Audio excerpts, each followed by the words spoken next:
Um,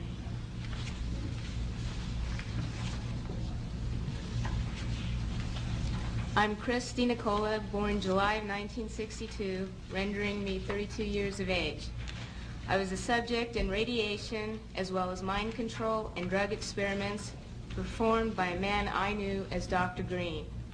My parents were divorced around 1966, and Donald Richard Ebner, my natural father, was involved with Dr. Green in the experiments. I was a subject from 1966 to 1976. Dr. Green performed radiation experiments on me in 1970, focusing on my neck, throat, and chest, 1972 focusing on my chest and my uterus in 1975. Each time I became dizzy, nauseous, and threw up. All these experiments were performed on me in conjunction with mind control techniques and drugs in Tucson, Arizona. Dr. Green was using me mostly as a mind control subject from 1966 to 1973. His objective was to gain control of my mind and train me to be a spy assassin. The first significant memory took place at Kansas City University in 1966. Don Ebner took me there by plane when my mom was out of town. I was in what looked like a laboratory, and there seemed to be other children. I was strapped down, naked, spread eagle, on a table, on my back. Dr. Green had electrodes on my body, including my head. He used what looked like an overhead projector and repeatedly said he was burning different images into my brain while a red light flashed aimed at my forehead.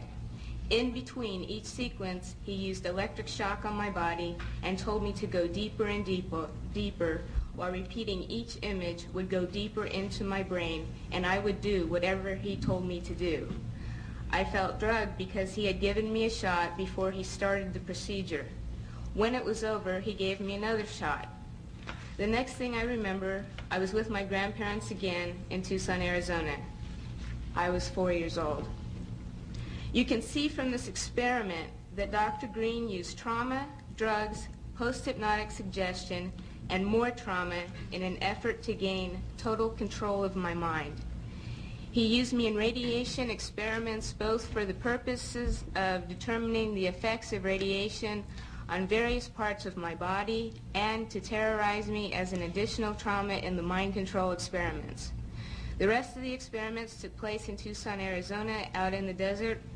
I was taught how to pick locks, be secretive, use my photographic memory, and a technique to withhold information by repeating numbers to myself. Dr. Green moved on to wanting me to kill dolls that looked like real children. I stabbed a doll with a spear once after being severely traumatized, but the next time I refused. He used many pain induction techniques, but as I got older, I resisted more and more. He often tied me down in a cage, which was near his office. Between 1972 and 1976, he and his assistants were sometimes careless and left the cage unlocked. Whenever physically possible, I snuck into his office and found files with reports and memos addressed to CIA and military personnel. Included in these files were project, subproject, subject, and experiment names with some code numbers for radiation and mind control experiments, which I have submitted in your written documentation. I was caught twice, and Dr. Green ruthlessly used electric shock, drugs, spun me on a table, put shots in my stomach, in my back, dislocated my joints, and hypnotic techniques to make me feel crazy and suicidal. Because of my rebellion and growing lack of cooperation, they gave up on me as a spy assassin. Consequently, the last 2 years, 1974 to 1976, Dr. Green used various mind control techniques to reverse the spy assassin messages to self-destruct and death messages. His purpose? He wanted me dead, and I struggled to stay alive all of my adult life.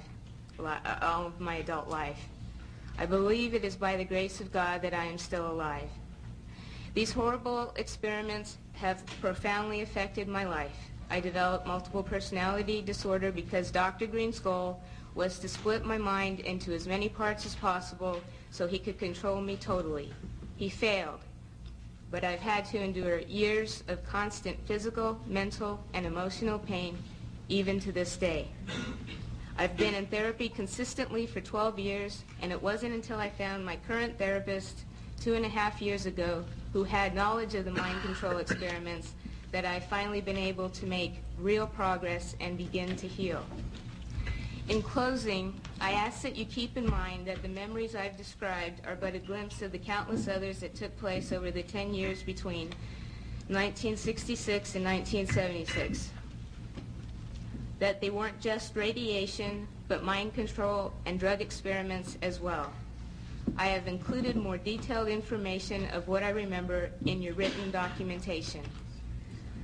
Please help us by recommending an investigation and making the information available so that therapists and other mental health professionals can help more people like myself.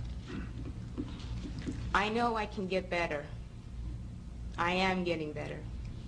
And I know others can too, with the proper help. Please help us in an effort to prevent these heinous acts from continuing in the future. Thank you very much.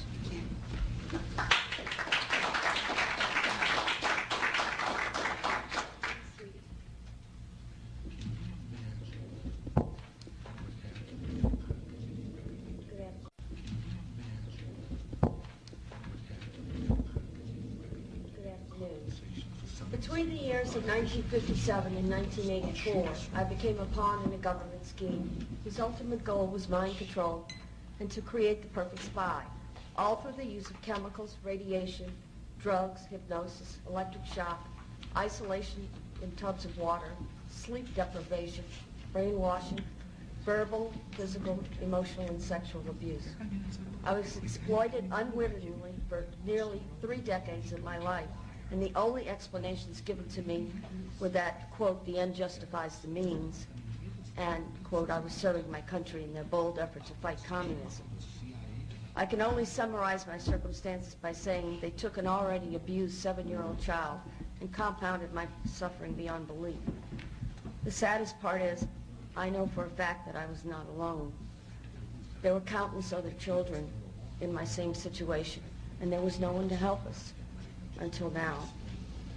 I've already submitted as much information as possible, including conversations overheard of the people, agencies responsible.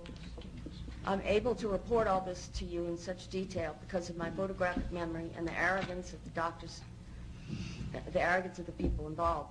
They were certain they would always control my mind.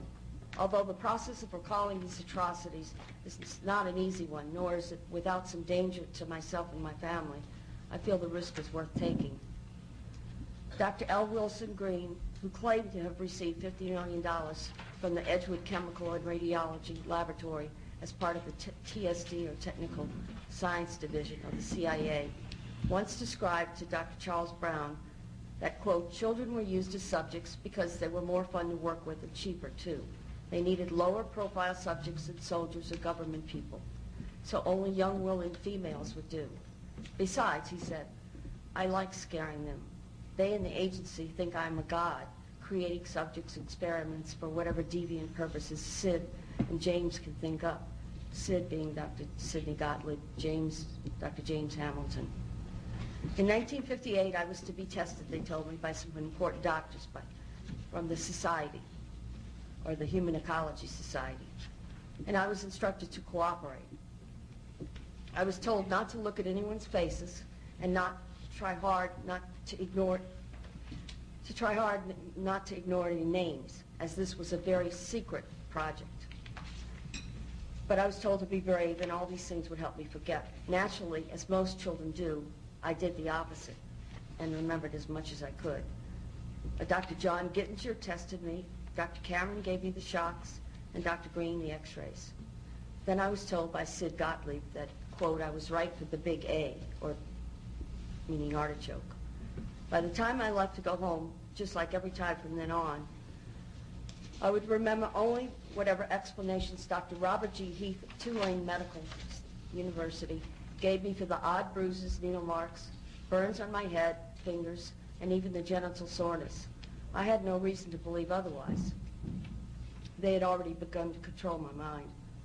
The next year, I was sent to a lodge in Maryland called Deep Creek Cabins to learn how to sexually please men. I was taught how to coerce them into talking about themselves, and it was Richard Helms, who was deputy director of the CIA, Dr. Gottlieb, Captain George White, Morris Allen, who all planned on filming as many high government agency officials and heads of academic institutions and foundations as possible, so that later when the funding for mind control and radiation started to dwindle, projects would continue. I was used to entrap many unwitting men, including themselves, all with the use of a hidden camera. I was only 9 years old when this sexual humiliation began. I overheard conversations about a part of the agency called ORD, which I found out was Office of Research and Development.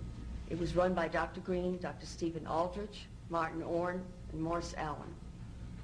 Once a crude remark was made by Dr. Gottlieb about a certain possible leak over New Orleans East involving a large group of retarded children who are being given massive doses of radiation. He asked, why was Wilson so worried about a few retarded kids? After all, they would be the least likely to spill the beans. Another time, I heard Dr. Martin Orne, who was the director then of the scientific office and later the head of the Institute for Experimental Research, state that, quote, in order to keep more funding coming from different sources for radiation and mind control projects, he suggested stepping up the amounts of stressors used and also the blackmail portion of the experiments. He said it needed to be done faster than to get rid of the subjects, or they were asking for us to come back later and haunt them with our remembrances. There's much more I could tell you about government-sponsored research, including project names, sub-project numbers, people involved, facilities used, tests, and other forms of pain induction. But I think I've given more than enough information to recommend further investigation of all the mind control projects, especially as they involve so much use of the radiation. I would love nothing more than to say that I dreamed all this up and need just to forget it.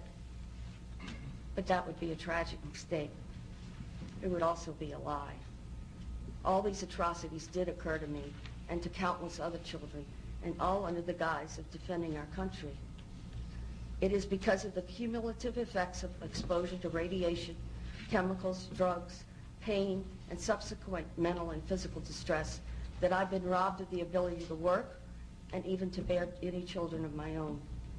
It is blatantly obvious that none of this was needed, nor should it ever have been allowed to take place at all. And the only means we have to seek out the awful truth and bring it to light is by opening whatever files remain on all the projects and through another presidential commission on mind control. I believe that every citizen of this nation has the right to know just what is fact and what is fiction. It is our greatest protection against the possibility of this ever happening again. In conclusion, I can offer you no more than what I've given you today, the truth. And I thank you for your time.